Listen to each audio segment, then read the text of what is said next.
Hello friends, स्वागत है आपका हमारे यूट्यूब चैनल स्टडी 8.1 में। तो दोस्तों, आज हम आपके लिए लेकर आए हैं कुछ राजस्थान नॉलेज से संबंधित क्वेश्चन, जो कि दोस्तों राजस्थान से रिलेटेड कोई भी एग्ज़ाम हो उसके अंदर कहीं ना कहीं ये हर बार पूछे जाते हैं। तो दोस्तों, अगर आप भी देखना चाहते हैं इस तरह के वीडियोज़ तो बने रहिए हमारे चैनल के साथ में, और वीडियो को लाइक करें, अपने दोस्तों के साथ में शेयर करें और हमारे चैनल को सब्सक्राइब ज़रूर कर लें। तो दोस्तों, चलते हैं आज के पहले क्वेश्चन की ओर। तो दोस्तों, हमारा जो पहला क्वेश्चन है वो है, राजस्थान का कौन सा शहर है जो कि राष्ट्रीय राजधानी क्षेत्र का भाग है। यानी कौन सा वो ज़िला है राजस्थान का जो कि राष्ट्रीय राजधानी क्षेत्र का भाग है। तो दोस्तों, ऑप्शन ए है जयपुर, ऑप्शन बी है जोधपुर, ऑप्शन सी है अलवर और ऑप्शन डी है भरतपुर। तो दोस्तों, यहाँ से अगर हम देखें तो राष्ट्रीय राजधानी क्षेत्र की तरफ आने वाले दो हमारे ज़िले हैं, एक अलवर हो गया और एक भरतपुर हो गया, क्योंकि जोधपुर भी पश्चिम की तरफ में आता है और जयपुर तो राष्ट्रीय राजधानी क्षेत्र का भाग है ही नहीं, क्योंकि ये तो हमारे राजस्थान की राजधानी है। तो दोस्तों, यहाँ पर हम देखें तो हमारा सही जो आंसर है वो है अलवर, क्योंकि राष्ट्रीय राजधानी क्षेत्र का जो भाग है हमारा वो है अलवर। हाँ फ्रेंड्स, अगला जो क्वेश्चन है वो है, बनी ठनी पेंटिंग जो है राजस्थान की किस चित्र शैली से संबंधित है। यानी जो बनी ठनी पेंटिंग है राजस्थान की वो कौन सी चित्र शैली से संबंधित है। तो दोस्तों, ऑप्शन ए है जयपुर चित्र शैली से, ऑप्शन बी है जैसलमेर चित्र शैली से, ऑप्शन बी है उदयपुर चित्र शैली से और ऑप्शन डी है यहाँ पर किशनगढ़ चित्र शैली से। तो देखिए दोस्तों, बनी ठनी का जो पेंटिंग है वो है हमारी किशनगढ़ चित्र शैली से, जो कि एक मारवाड़ चित्र शैली का ही अंग है। और बनी ठनी जो पेंटिंग है वो राजस्थान के अंदर जो है निहाल चंद के द्वारा पेंटेड की गई है। तो दोस्तों, ये क्वेश्चन भी कई बार एग्ज़ामों के अंदर पूछा गया है। अगला जो क्वेश्चन है वो है कि कुमारपाल प्रबंध के अनुसार चित्तौड़ दुर्ग का निर्माण किसने करवाया था। यानी दोस्तों, ये क्वेश्चन कई बार अलग अलग तरीक़ों से पूछा जाता है और बुक्स के अंदर भी ये जो है क्वेश्चन अलग अलग ओर से दिखाया गया है। यानी कहीं पर हमें देखने को मिलता है चित्रांगद मौर्य और कहीं पर हमें देखने को मिलता है चित्रांगद मौर्य। तो दोस्तों, यही जो दो ऑप्शन है ये हमें कंफ्यूज करेंगे एग्ज़ाम्स के अंदर, क्योंकि ये जो है ये तो चित्तौड़ दुर्ग से रिलेटेड है ही नहीं, क्योंकि वीर नारायण तो जो है सिवाना का दुर्ग बनवाया था। तो कुमारपाल प्रबंध के अनुसार अगर देखें तो उसके अंदर बताया गया है कि ये जो चित्तौड़ का दुर्ग है इस दुर्ग का निर्माण एक मौर्य शासक ने करवाया था, और मौर्य शासक के अंतिम शासक मान मौर्य से यह दुर्ग जो है बप्पा रावल के द्वारा यहाँ पर जीतकर सिसोदिया वंश के अंदर शामिल किया गया था। और उसके अनुसार इस दुर्ग का जो निर्माण करवाया गया था वो करवाया गया था चित्रांगद मौर्य के नाम। तो ऑप्शन हमारा रहेगा यहाँ पर बी सही। अगला जो क्वेश्चन है वो है, बिजोलिया किसान आंदोलन का नेतृत्व 1913 के समय में कौन कर रहे थे। यानी जो बिजोलिया किसान आंदोलन है राजस्थान के सबसे बड़ा जो किसान आंदोलन है, राजस्थान का हम कह सकते हैं कि सबसे पहला जो किसान आंदोलन है, जिसकी शुरुआत हुई थी 1897 के समय में। और राजस्थान का ये जो किसान आंदोलन है ये एक बड़ा आंदोलन था जिसे 3 चरणों के अंदर बांटा गया था। तो ये पूछ रहा है कि 1913 के समय में जो बिजोलिया का किसान आंदोलन चल रहा था उस समय इस आंदोलन का नेतृत्व किसने किया था। तो ऑप्शन ए रहेगा हमारा यहाँ पर साधु सीताराम दास, ऑप्शन बी रहेगा यहाँ पर मोतीलाल तेजावत, ऑप्शन सी है हमारा यहाँ पर माणिक्यलाल वर्मा, ऑप्शन डी है हमारा यहाँ पर जयनारायण व्यास। तो दोस्तों, अगर हम देखें तो बिजोलिया किसान आंदोलन का जो पहला पार्ट है, यानी पहला जो चरण था वो था 1897 से लेकर 1916 तक के समय में। तो इस वाले समय के अंदर जो बिजोलिया किसान आंदोलन था उसका नेतृत्व किया था साधु सीताराम दास के द्वारा। और दोस्तों, ये जो सेकंड चरण था इस चरण के अंदर साधु सीताराम दास ने जो है विजय सिंह पाठी को यहाँ पर आमंत्रित कर लिया था। तो हमारा जो सही आंसर रहेगा वो रहेगा साधु सीताराम दास। माणिक्यलाल जो कि मेवाड़ प्रजामंडल से संबंधित है, मोतीलाल जो कि भील किसान आंदोलन से संबंधित है और जयनारायण व्यास जो है मारवाड़ प्रजामंडल से संबंधित है। तो ऑप्शन ए हमारा यहाँ पर सही रहेगा। अगला जो क्वेश्चन है वो है, महाराणा प्रताप का राज्य अभिषेक निम्न में से कहाँ पर हुआ था, यानी जो महाराणा प्रताप थे उनका राज्याभिषेक कहाँ पर हुआ था। तो ऑप्शन ए है यहाँ पर बांडोली, ऑप्शन बी है यहाँ पर गोगुंदा, ऑप्शन सी है यहाँ पर नागदा और ऑप्शन डी है यहाँ पर चित्तौड़ दुर्ग। तो दोस्तों हम देखते हैं कि जो महाराणा प्रताप है उनका राज्याभिषेक कहाँ पर हुआ है। तो दोस्तों ऑप्शन जो बी है हमारा यहाँ पर गोगुंदा, इसी जगह पर महाराणा प्रताप का राज्याभिषेक हुआ था, क्योंकि जो बांडोली है वहाँ पर महाराणा प्रताप की 8 खंभों की छतरी बनी हुई है। तो ऑप्शन बी हमारा यहाँ पर सही होगा। अगला जो क्वेश्चन है वह है दूध उत्पादन की दृष्टि से गाय की प्रसिद्ध नस्ल कौन सी है, यानी राजस्थान के अंदर दूध के उत्पादन को लेकर गाय की जो है सबसे प्रसिद्ध नस्ल कौन सी है। तो राजस्थान की जो सबसे प्रसिद्ध नस्ल है वो है दोस्तों हमारी यहाँ पर थारपारकर और राठी। तो ऑप्शन ए हमारा यहाँ पर सही रहेगा। अगला क्वेश्चन है कि 2011 की जनगणना के अनुसार राजस्थान की दृष्टि से, यानी 2011 की जनगणना के अनुसार जनसंख्या की दृष्टि से राजस्थान का भारत के अंदर कौन सा स्थान रहा था। तो दोस्तों नए आंकड़े आने पर भी कुछ जो क्वेश्चन है वो ऐसे हैं जो पीछे वाले आंकड़ों से भी पूछ लिया जाता है। तो यहाँ पर पूछा है कि 2011 की जनगणना के अनुसार जनसंख्या की दृष्टि से राजस्थान का भारत में कौन सा स्थान रहा था। तो दोस्तों यहाँ पर जनसंख्या की दृष्टि से भारत के अंदर राजस्थान का 8वां स्थान रहा था। तो ऑप्शन है हमारा यहाँ पर सही रहेगा। अगला जो क्वेश्चन है वो है हसमत वाला शासक के नाम से प्रसिद्ध है, यानी इतिहास के अंदर हसमत वाला शासक के नाम से कौन सा राजा प्रसिद्ध था। तो ऑप्शन ए है हमारा यहाँ पर राव चंद्र सेन, ऑप्शन बी है हमारा यहाँ पर राव मालदेव, ऑप्शन सी है हमारा यहाँ पर राय सिंह, ऑप्शन डी है हमारा यहाँ पर उदय सिंह।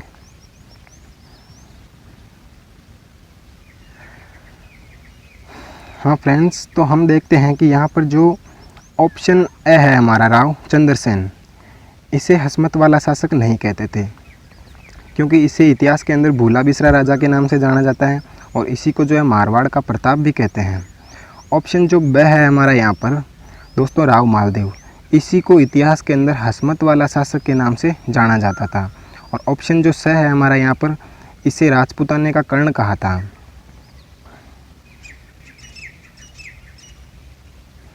अगला जो क्वेश्चन है वो है राजस्थान में 52 युद्धों का विजेता किसे कहा जाता है। तो दोस्तों बहुत ही अच्छा क्वेश्चन है, कई बार एग्जामों में पूछा गया है कि राजस्थान में 52 युद्धों का विजेता किसे कहा गया है। तो ऑप्शन ए जो है वो है महाराणा सांगा, ऑप्शन बी है यहाँ पर महाराणा कुंभा, ऑप्शन सी है यहाँ पर राव मालदेव और ऑप्शन डी है यहाँ पर राव जोधा। तो दोस्तों जो ऑप्शन ए और बी है ये तो मेवाड़ से संबंधित है और ऑप्शन जो सी और डी है ये मारवाड़ से संबंधित है। तो दोस्तों हमें पता है कि जो राजस्थान के अंदर 52 युद्धों का विजेता कहा जाता है वो मारवाड़ से ही संबंधित किसी शासक को कहा जाता है। तो दोस्तों ऑप्शन जो सी है हमारा यहाँ पर राव मालदेव, इसी को राजस्थान के अंदर 52 युद्धों का विजेता कहा जाता है। और दोस्तों यही वो इंसान थे जिन्होंने 1544 ईस्वी के अंदर शेरशाह सूरी के साथ में जैतारण पाली के अंदर गिरी सुमेल का युद्ध किया था। और इसी युद्ध के अंदर शेरशाह सूरी ने कहा था कि एक मुट्ठी बाजरे के लिए मैं यहाँ पर हिंदुस्तान की बादशाहत भी खो देता।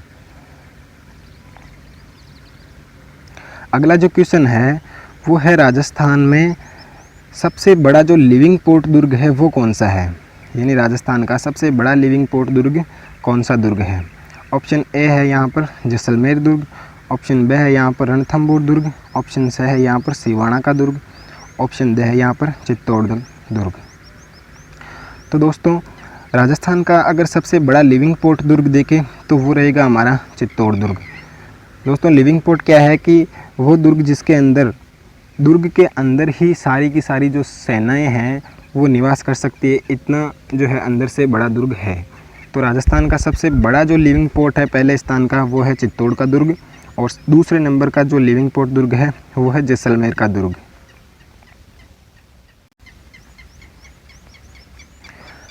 अगला जो क्वेश्चन है वो है उडना राजकुमार, यानी इतिहास के अंदर प्रसिद्ध उडना राजकुमार की छतरी कहाँ पर स्थित है। तो दोस्तों उडना राजकुमार कौन थे, तो पृथ्वीराज सिसोदिया इसी को इतिहास के अंदर जो है उडना राजकुमार के नाम से जानते हैं। तो दोस्तों ये पूछा गया है कि उडना राजकुमार की जो छतरी है वो कहाँ पर स्थित है।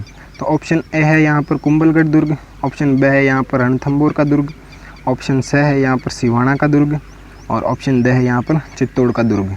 तो उडना राजकुमार की छतरी निम्न में से कहाँ पर है। तो दोस्तों ऑप्शन जो ए है हमारा यहाँ पर कुंभलगढ़ दुर्ग। इसी के अंदर दोस्तों 12 खंभों की उडना राजकुमार की छतरी है। पृथ्वीराज सिसोदिया जो है इनकी छतरी जो है कुंभलगढ़ दुर्ग के अंदर स्थित है। इसी के अंदर मामा देवकुंड भी स्थित है।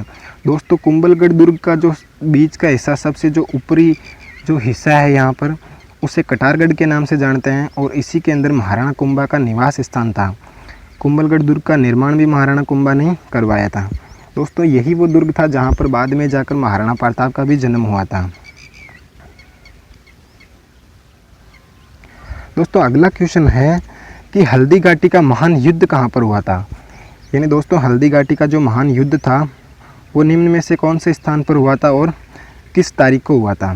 तो ऑप्शन जो ए है यहाँ पर वो है 18 अप्रैल 1576 को, ऑप्शन बी है यहाँ पर 18 जून 1576 को और ऑप्शन जो स है वो है 21 मार्च 1576 को और ऑप्शन ड जो है वो है 15 मई 1576 को। तो दोस्तों हल्दी घाटी का जो युद्ध है, इस युद्ध के बारे में 2 डेट मानी जाती है। एक तो है 18 जून 1576 और एक है यहाँ पर 21 जून 1576। तो दोस्तों राजस्थान के लेवल से संबंधित कोई भी एग्ज़ाम हो उसके अंदर अगर ये डेट पूछे तो आएगी यहाँ पर 18 जून 1576 और यहाँ पर केंद्र लेवल का अगर कोई एग्ज़ाम है वहाँ पर ये क्वेश्चन पूछा गया है तो वहाँ पर इसका सही आंसर रहेगा 21 जून 1576। तो दोस्तों यहाँ पर हमारा सही आंसर रहेगा बी 18 जून 1576 को। महाराणा प्रताप और अकबर के विरुद्ध ये लड़ा गया था युद्ध। अगला जो क्वेश्चन है वो है करवा चौथ का व्रत। यानी दोस्तों जो राजस्थान के अंदर महिलाएं रखती है, करवा चौथ का व्रत रखा जाता है, तो निम्न में से कौन सी तिथि को रखते हैं। तो ऑप्शन जो ए है यहाँ पर कार्तिक शुक्ल चतुर्थी को, ऑप्शन बी है यहाँ पर कार्तिक पूर्णिमा को, ऑप्शन सी है यहाँ पर कार्तिक कृष्ण चतुर्थी को और ऑप्शन डी है यहाँ पर कार्तिक शुक्ल पंचमी को। तो दोस्तों ये भी एक अच्छा क्वेश्चन है जिसका सही आंसर है हमारा से कार्तिक कृष्ण चतुर्थी को। तो दोस्तों ऑप्शन सही हमारा यहाँ पर रहेगा से। दोस्तों ऑप्शन अगर बी की हम बात करें कार्तिक पूर्णिमा को, तो यहाँ पर जो है राजस्थान के अंदर 2 जगहों पर मेले लगते हैं। एक तो लगता है पुष्कर के अंदर और एक लगता है बीकानेर के अंदर कोलायत झील के किनारे। कार्तिक पूर्णिमा को ये मेले लगते हैं। तो यहाँ पर हमारा सही आंसर रहेगा कार्तिक कृष्ण चतुर्थी। अगला जो क्वेश्चन है वो है राजस्थान दिवस कब मनाया जाता है। तो दोस्तों ये भी क्वेश्चन कई बार एग्जामों के अंदर पूछा गया है कि राजस्थान दिवस कब मनाया जाता है। तो ऑप्शन जो ए है हमारा यहाँ पर वो है 18 मार्च को, ऑप्शन बी है हमारा यहाँ पर 30 मार्च को, ऑप्शन सी है यहाँ पर 15 मार्च को और ऑप्शन डी है यहाँ पर 30 अप्रैल को। तो दोस्तों ये डेट अगर आप देखोगे तो कहीं ना कहीं राजस्थान के एकीकरण से संबंधित कुछ डेट्स हैं इनके अंदर, जिनकी अगर हम बात करें तो राजस्थान का जो पहला एकीकरण हुआ था मत्स्य संघ, जिसके अंदर अलवर, भरतपुर, धौलपुर और करौली को शामिल किया गया था, वो हुआ था हमारा 18 मार्च और 1948 के दिन। दोस्तों यहाँ पर अगर बात करें दूसरे एकीकरण की तो वो हुआ था यहाँ पर 25 मार्च 1948 को और तीसरा एकीकरण हुआ था यहाँ पर 18 अप्रैल और 1948 को। तो दोस्तों ये जो चौथा एकीकरण है यहाँ पर राजस्थान का जो चौथा एकीकरण था 30 मार्च 1949 के दिन, इसी को 30 मार्च को जो है राजस्थान दिवस के रूप में मनाया जाता है।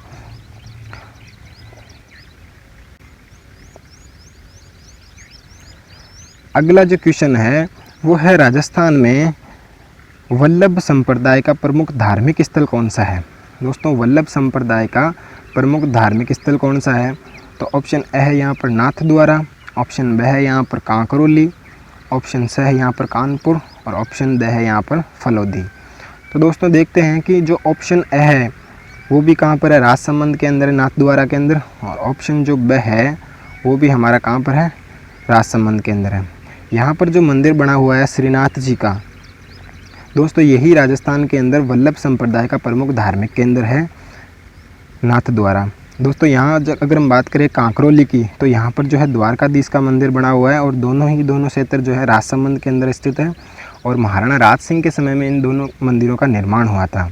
तो राजस्थान में वल्लभ संप्रदाय के प्रमुख जो धार्मिक स्थल है वो है नाथद्वारा राजसमंद। यहाँ पर जो है श्रीनाथ जी का मंदिर बना हुआ है। दोस्तों अगला जो हमारा क्वेश्चन है वो है कच्ची घोड़ी नृत्य किस क्षेत्र का प्रसिद्ध है। दोस्तों यहाँ पर जो क्वेश्चन है वो है कच्ची घोड़ी नृत्य जो है राजस्थान के कौन से क्षेत्र से संबंधित है। तो यहाँ पर अगर ऑप्शन ए देखें तो वह है गोडवाड़ क्षेत्र, ऑप्शन ब है तो वो है मेवाड़ क्षेत्र, और ऑप्शन स है शेखावाटी क्षेत्र, और ऑप्शन द है जो है वो है मारवाड़ क्षेत्र। तो दोस्तों गोडवाड़ क्षेत्र राजस्थान के अंदर भौगोलिक स्थिति को लेकर देखें तो किस जगह पर स्थित है। तो दोस्तों जो बाड़मेर और जो झालोर का क्षेत्र है, बाड़मेर और झालोर का जो मध्यवर्ती क्षेत्र है, इसी को गोडवाड़ क्षेत्र के नाम से जानते हैं। दोस्तों मेवाड़ हम जानते हैं कि राजस्थान का जो दक्षिणतम भाग है, जहाँ पर राजसमंद, चित्तौड़, उदयपुर, ये वाला जो क्षेत्र है ये मेवाड़ का क्षेत्र है। और ऑप्शन जो स है यहाँ पर सीकर, झुंझुनू, चूरू, ये वाला जो क्षेत्र है इसे शेखावाटी क्षेत्र के नाम से जानते हैं। दोस्तों यहाँ पर जो एक नदी बहती है उसको जो है उसके आसपास का जो क्षेत्र है उसे तोरावाटी के नाम से भी जानते हैं। तो दोस्तों कच्ची घोड़ी जो नृत्य हैं वो शेखावाटी क्षेत्र से संबंधित है। इसी से संबंधित जो है यहाँ पर डप नृत्य भी है, कच्ची घोड़ी नृत्य भी है। दोस्तों कच्ची घोड़ी नृत्य जो है राजस्थान का एक व्यावसायिक नृत्य भी है। तो ऑप्शन हमारा यहाँ पर सही रहेगा शेखावाटी क्षेत्र। दोस्तों अगला जो क्वेश्चन है वो है निम्न में से राजस्थान की ग्लोबीय स्थिति क्या है। दोस्तों ये भी एक अच्छा क्वेश्चन है और कई बार एग्जामों के अंदर पूछा गया है और कन्फ्यूज़न करने वाला क्वेश्चन भी है। तो दोस्तों अगर हम बात करें यहाँ पर ग्लोब की स्थिति को लेकर, तो ग्लोब की स्थिति के अंदर जो स्थिति भारत की रहेगी सेम वही स्थिति जो है राजस्थान की भी रहेगी। तो ग्लोबीय स्थिति यहाँ पर राजस्थान की पूछी है। तो ऑप्शन जो ए है हमारा यहाँ पर वो है उत्तर पूर्वी गोलार्ध, ऑप्शन जो ब है यहाँ पर दक्षिण पश्चिमी गोलार्ध, और ऑप्शन जो है स उत्तर पश्चिमी गोलार्ध, और जो ऑप्शन द है वो है दक्षिण पश्चिमी गोलार्ध। तो दोस्तों अगर हम गोलार्ध की हिसाब से देखें तो यहाँ पर ये जो है विषुवत रेखा और यहाँ पर जो है 0 डिग्री देशांतर रेखा, तो ये वाला जो हिस्सा है उत्तरी गोलार्ध का है और ये वाला हिस्सा जो है दक्षिणी गोलार्ध का है। और अगर इस 0 डिग्री के हिसाब से देखें तो ये वाला जो हिस्सा है ये पूर्वी गोलार्ध है और ये वाला हिस्सा जो है पश्चिमी गोलार्ध है। यानी राजस्थान भारत जो है यहाँ पर एक रेखा पड़ती है यहाँ पर करक रेखा जो कि 23.5 डिग्री पर है, और भारत की जो स्थिति है वो लमसम यहाँ पर है। तो यहाँ पर अगर हम देखते हैं तो राजस्थान की जो स्थिति आती है ग्लोबीय स्थिति वो आती है उत्तर पूर्वी गोलार्ध, यानी ये उत्तर वाला गोलार्ध, और देशांतर के हिसाब से देखें तो पूर्वी गोलार्ध। तो राजस्थान की यहाँ पर ग्लोबीय स्थिति सही रहेगी हमारी उत्तर पूर्वी गोलार्ध।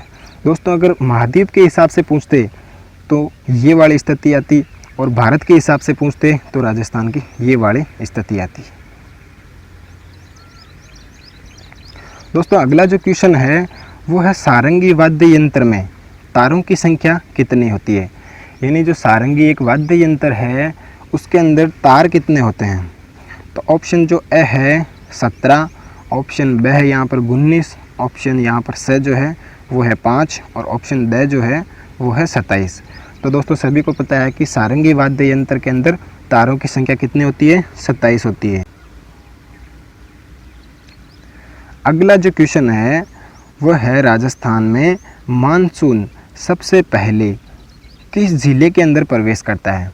यानी राजस्थान का वो कौन सा ज़िला है जिसके अंदर मानसून सबसे पहले प्रवेश करता है। तो दोस्तों आपको बता दूं कि राजस्थान के अंदर 2 तरह के मानसून एंटर करते हैं। यानी इस तरह से अगर देखें तो राजस्थान का ये वाला जो अरब सागरीय है और ये वाला जो है बंगाल की खाड़ी वाला क्षेत्र है। तो राजस्थान के अंदर सबसे पहले जो प्रवेश करता है मानसून वो करता है अरब सागरीय मानसून, जो कि 15 जून के लगभग एंटर कर जाता है। दूसरा जो मानसून है वो है बंगाल की खाड़ी वाला मानसून। तो दोस्तों हमें पता है कि राजस्थान के अंदर सबसे पहले जो मानसून प्रवेश करता है वो करता है हमारा अरब सागरीय मानसून। तो दोस्तों अरब सागरीय जो मानसून है हमें पता है कि